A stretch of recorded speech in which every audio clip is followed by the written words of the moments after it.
Dwipadipitam or hip bridge, two-legged desk pose. So you're going to start with your feet, knees bent, feet in a neutral position. Classically, this is done with the knees and feet together, at least in Vinyasa Krama, but I have people have the feet about hips distance. You can explore having the feet and knees together versus having them apart, but the idea is that you're trying not to grip in the hips and pelvic floor. So if you're not able to keep the knees and feet together easily as you lift and lower, then keep the feet slightly separated. So you're going to find a nice grounded position for your shoulders, palms facing down, trying not to jut your rib cage towards the ceiling. The shoulder blades are broad and the chin is tucked. If you find that your neck is really tight, you can also always place a little pillow or something underneath the back of the neck to help maintain the chin tuck. And then from here, you'll gently tuck the tailbone and inhale to raise the hips into the air.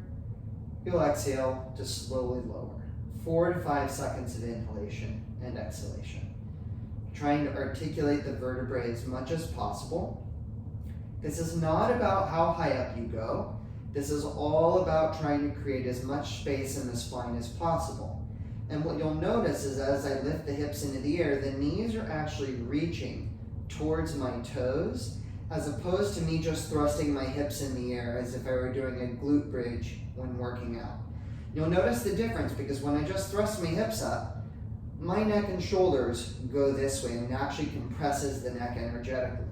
As opposed to, as I'm thinking about a suspension bridge, I reach the knees away and notice that my neck and shoulders stay fairly stable here, and I've now created a whole lot of space in my pelvis as opposed to engaging the butt. There will be some mild engagement of the gluteal muscles here, but you don't need to grip them really tight to lift up. This is more about the hamstrings. And after you've done multiple repetitions, you'll come up and you'll hold the position and breathe. Trying not to jut the rib cage up. The pelvis is neutral. And then once you hold it, you're going to kind of find this flow where you, on every exhale, re-engage the pelvis. You inhale, gently engage the shoulders into the floor. You exhale, re-engage the pelvis.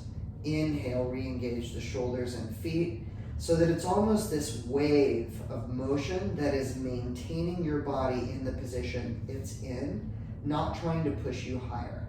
When you feel like you've really accessed everything here and you're feeling like it's ready to time to come down, maybe take a couple more breaths to kind of work into your discomfort, and then slowly lower down, vertebra by vertebra. You can experiment with taking multiple breaths to come up as you inhale, multiple breaths to come down, so that you can really isolate areas that are sticky, right? So I might 4 to 5 seconds of inhale, come up. I can either come back down from there and work that back and forth, or I can stop right where I am, take an exhale, and then inhale as I continue to roll. And I can even isolate points higher up on the spine as I go back and forth. The only rule for this, in this context, is you inhale to raise the hips, you exhale to lower the hips. There are times where the breathing is different, but in the context of this general video, that's how I would prefer you work it.